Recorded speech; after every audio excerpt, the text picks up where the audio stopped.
Hey everyone, and welcome back to the Travels channel. My name is Dylan. Today I'm going to be taking you through 15 things that I wish I knew before Costa Rica or before coming to Costa Rica. And there's quite a lot of things that would make your trip so much easier, better, and just some great things to know. So I'm going to start off this list right here in this lovely national sort of park area where the water is crystal blue. I don't know if you guys can see this, it's absolutely insane.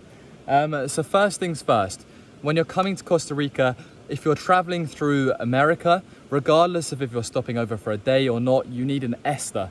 An ESTA, you basically pay $20 and they approve your form, which is saying like you're not going to do any damage or work in the US. And you basically need that ESTA to get through boarding and customs in the UK. Without that, you can't fly to Costa Rica via the US or anywhere anywhere through the US really. Now, the second thing on the list is to be careful if you're renting a car to ensure that there is a spare tire on the back of the car, because sometimes in the roads, they can be very, very bumpy. There can be a lot of stones. It's fairly common to have your tires slashed in Costa Rica, apparently. We got a flat tire on our very first day of the trip. Still unsure whether it was slashed on the very first day because it was extremely flat, or whether the roads in Montezuma are just so bumpy that it gave us a flat tire. But it only cost £7 to get fixed at the local garage, and it didn't happen to us again despite driving on the same roads lots and lots, so it could have been slashed as a common thing. But make sure your car rental comes with a spare tire, as you might need it. Secondly, again, whenever you're hiring a surfboard, a car, whatever it is, make sure, as the tip number 3, that you film everything to do with that rental, because they might try and charge you for stuff that isn't your problem. So the car might have been damaged before you got it, but you might need to prove that it was damaged before you got it. Same for the surfboard, same for all of that sort of stuff. So make sure you film everything before you hire it out. Make sure as well you bring a lot of money, because Costa Rica is very expensive. A Kinder Bueno in Liberia is £3, 1,800 colons, which is insane. However, I also was able to get a t-shirt, a nice fake t-shirt to be fair, a Nike one, for 1,200. So some elements like the food and drinks are very expensive, and other elements, like, you can find some cheaper stuff, but it's way more expensive than I ever realized.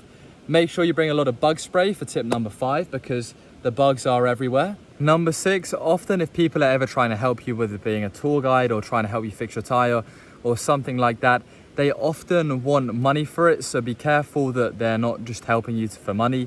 Apparently we got told that if somebody offers to help your tire, change your tire, they might be trying to rob you by the car rental place. They told us that. So watch out for those sort of things. Now, another thing to know, number 7-ish, is going to be that on a Tuesday, if you're going to Montezuma or somewhere like that, stuff can seem kind of closed. And we also found that as well as a Tuesday, I guess tip number 8 now, is that on a Friday, Montezuma and the local nightlife was absolutely zero. However, on a Saturday, it was completely popping off. So make sure you do a lot of research into what days pop off when it comes to nightlife. The buses in Costa Rica, they come very, very, sporadically at tip number 9. So tip number 9 is whenever you're trying to find something out, the internet is not as reliable as it would be in the places of the world like UK, America.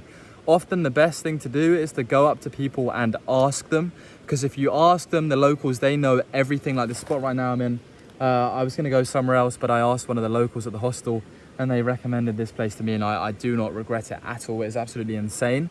So asking people is the best way to find out about buses, to find out about where to go, and all of those sort of things. There are buses that take you all over Costa Rica, but the times are very sporadic and they can hurry you onto one bus to the next bus, and it can get a bit crazy. So make sure you keep all your valuables on you and in yourself at all times, because it will get hectic. And I've got 5 more tips, but I want to make sure we do these at the actual waterfall. So let's get going. 10 minutes and I'm already being rinsed by bugs. And another tip for sure is that if you're going to a pond or a lake or something like that, bring loads more bug spray than you think you would need, because I was fine in Montezuma, Santa Teresa, by the beaches, by the surfing places, but as soon as you get around here to the local inland ponds and national parks, the bugs for me are moving crazy. They're literally attacking me. But yeah, here's what I'd also say, tip number 11. In Costa Rica, the beaches are great. I think most of our holiday was at the beaches and stuff like that. But having come to Liberia, just look how stunning some of the inland places are. Like, I've now realized that don't get caught up with the amazing beaches and whatnot, because the beaches are great, but I think the stuff like this, you cannot find this many other places in the world. where there are a lot of nice beaches everywhere. So don't just get caught up in the beaches.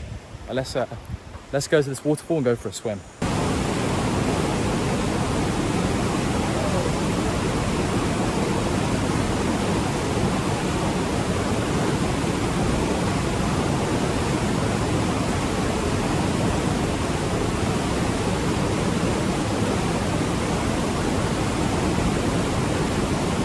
It is lovely, and I like it because although I had to do a slight bit of a trek to get down here, an Uber, then a slight little off-path route where there was an arrow, but I came down a bit further to find this lovely secluded bit of waterfall. So worth it, man, so worth it.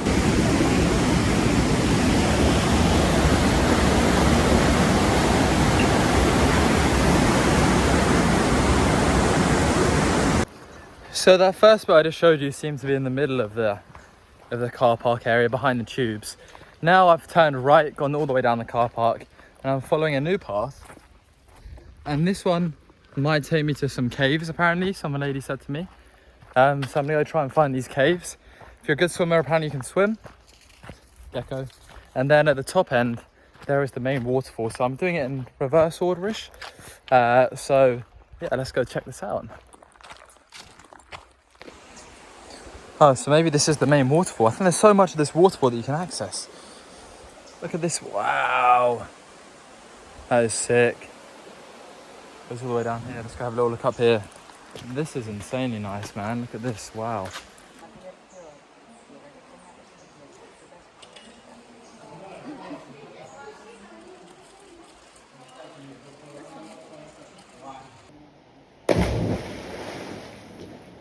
Then let's get in.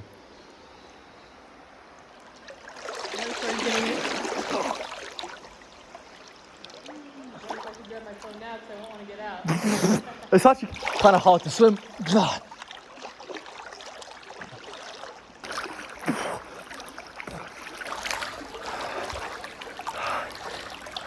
Here's the caves. Oh. It's quite tough to swim.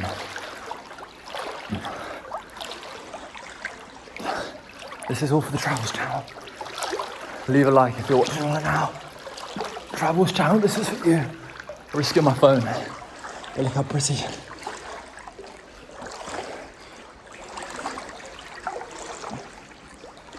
That's lovely.